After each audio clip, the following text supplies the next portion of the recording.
A paz do Senhor Jesus Cristo. Meu nome é Edmilson Silva, sou pastor da Igreja Evangélica Vivendo em Cristo e estamos aqui com mais um vídeo para a sua vida, para a sua edificação. Você que ainda não é inscrito no canal, se inscreva, curte, comente, compartilhe. Não deixe também de ativar o sininho para você ser notificado de todas as nossas publicações, em especial o estudo da Bíblia Sagrada capítulo por capítulo. Um estudo sistemático, teológico e também pastoral para a sua vida, para a sua edificação. Vamos ao tema de hoje. Êxodo 1. Êxodo 1 é o capítulo da Bíblia que introduz a história da libertação da nação de Israel da escravidão ali no Egito, né? O estudo bíblico de Êxodo capítulo 1 também revela que esse capítulo liga a história do livro de Gênesis com a história que é narrada no livro de Êxodo. Em outras palavras, a partir do seu primeiro capítulo do livro de Êxodo, continua a história que começa, que se inicia em Gênesis. Então Êxodo é uma continuidade do livro de Gênesis, qual já está no canal aí, pode procurar. E Êxodo capítulo 1, do versículo 1 ao 7, começa falando sobre os descendentes de Jacó no Egito. O texto de Êxodo capítulo 1 começa falando sobre como os hebreus foram parar no Egito, como eles foram para o Egito. Nesse ponto, o escritor bíblico revela eventos, né? Ele recorda de eventos registrados no livro de Êxodo. Aqui no livro de Êxodo ele vai recordar, né, no primeiro capítulo, eventos que ocorreram no livro de Gênesis, conectando as duas histórias, conectando o último capítulo de Gênesis com o primeiro capítulo de Êxodo, ou conectando o livro de Gênesis com todo o livro de Êxodo, né? Ele informa que os filhos de Israel entraram com Jacó no Egito. Cada um entrou com sua família. Rúben, Simeão, Levi, Judá, Issacar, Zebulon e Benjamim, Dan, Naphtali, Gade e Azer. Hebreus capítulo 1, versículo 2 ao 4 vai falar dos filhos de Jacó que foram com ele para o Egito. Nessa parte, o texto hebraico informa ao todo 70 pessoas entraram no Egito. Já falamos sobre isso, sobre a quantidade de pessoas, mas vamos relembrar aqui. Já falamos em outros vídeos, outros capítulos, mas vamos relembrar aqui nesse vídeo, né?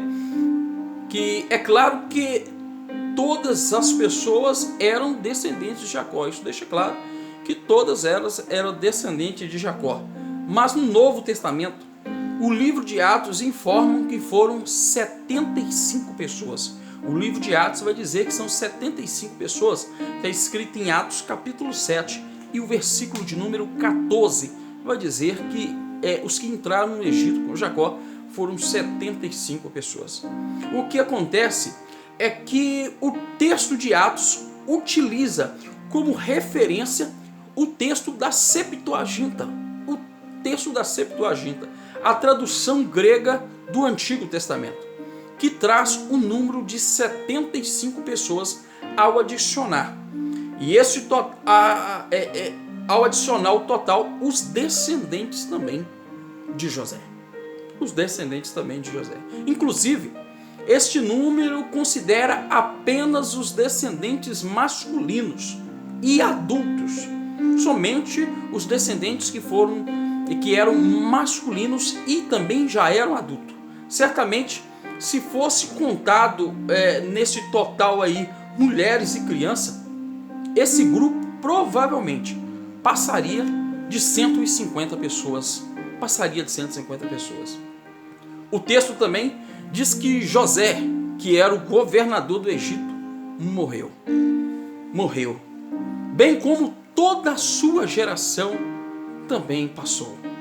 Mas os filhos de Israel prosperaram e se multiplicaram muito no Egito, de modo que os descendentes de Jacó se tornaram um grupo forte e numeroso. Aleluia! Louvado seja o nome do Senhor Jesus. Êxodo capítulo 1, versículo 7 vai deixar isso muito claro. Neste tempo, provavelmente, os israelitas, eles habitavam a terra de Gósen, que ficava a noroeste do Egito, né? Êxodo capítulo 1, do versículo 8 ao versículo 14, vai mostrar a ameaça egípcias, né, aos hebreus, como isso gerou uma ameaça para os egípcios. Todavia, os egípcios começaram a enxergar os hebreus como uma ameaça. Eles vão começar a enxergar como uma ameaça. A Bíblia diz que se levantou no Egito um faraó que não conhecia José. Êxodo capítulo 1, versículo 8. As tentativas de nós tentarmos identificar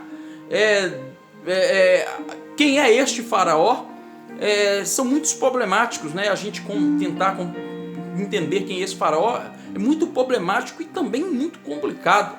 Alguns estudiosos sugerem, né, que esse faraó pode ter sido Amoses I, que governou entre o ano de 1570 a.C. a 1546 a.C. Seja como for, esse novo faraó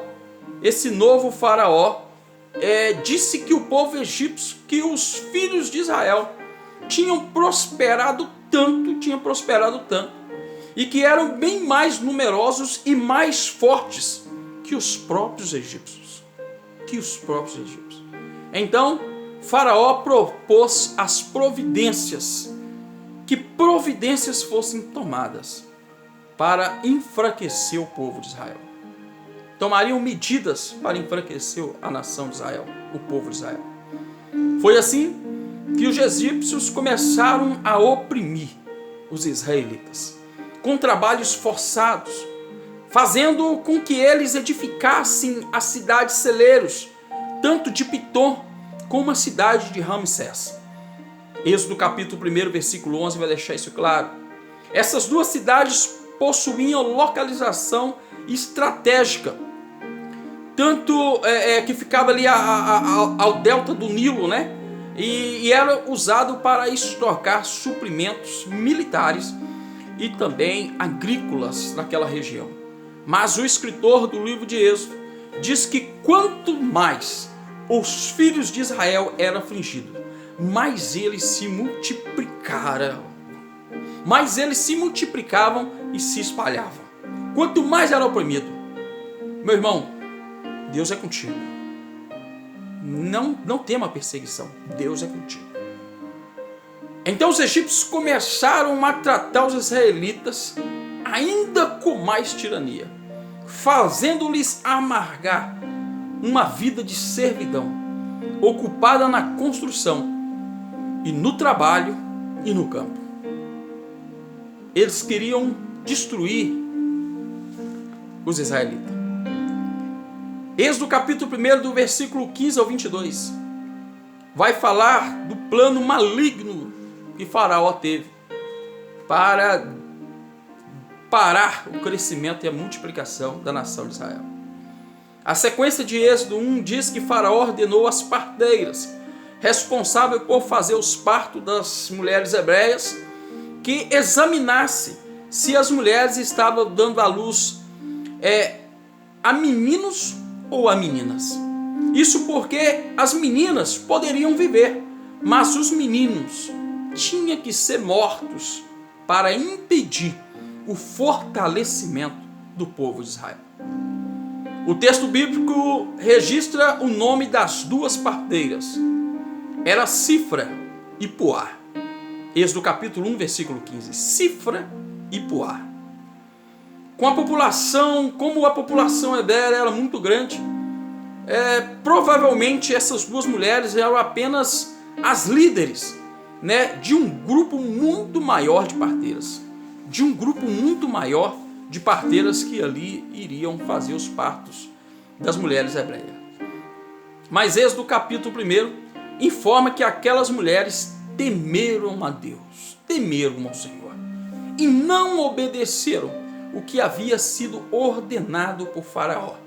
Em outras palavras, ao invés de colocarem fim à vida dos meninos, colocar fim à vida desses meninos hebreus, elas os deixavam viver. Êxodo capítulo 1, versículo 17. Elas os deixavam viver. Essa atitude fez com que as parteiras fossem questionadas por Faraó.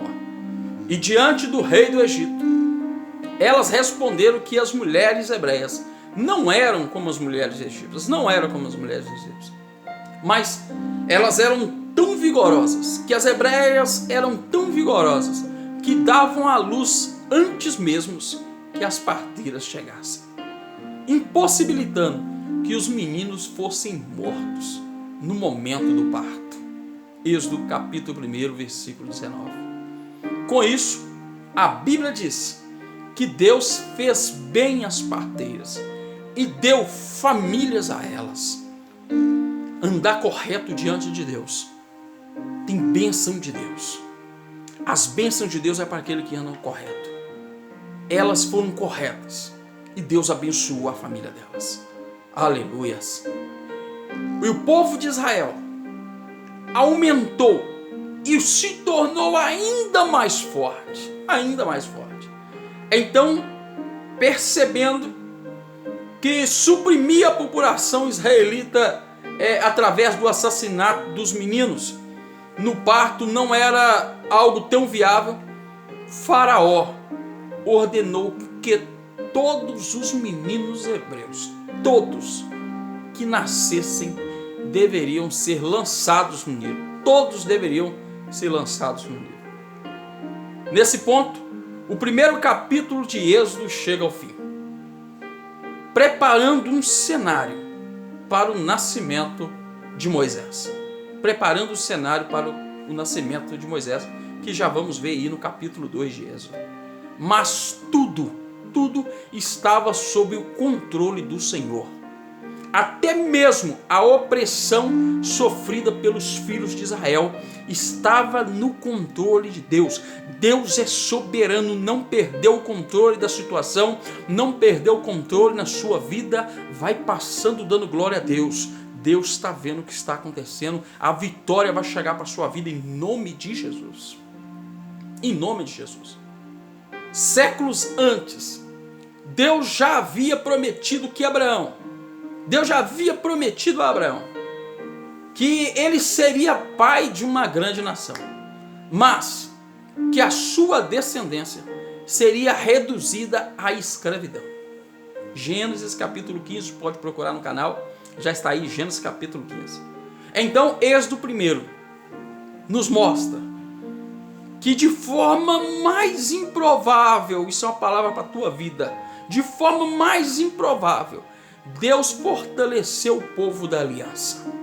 Deus fortaleceu o seu povo. Mesmo num tempo de crise, Deus fortaleceu o seu povo. Mesmo no tempo de opressão, mesmo no tempo de amarga servidão em terras estranhas, Deus fortaleceu o seu povo. Não importa onde você está, não importa o que você esteja passando, se você continuar confiando no Senhor, o Senhor vai te fazer prosperar no meio da situação. O Senhor vai mostrar que Ele é Deus na sua vida, em qualquer momento, em qualquer situação. Deus te abençoe em nome de Jesus. Compartilha esse vídeo. Tenho certeza, pessoas precisam ouvir essa palavra. Deus te abençoe em nome de Jesus.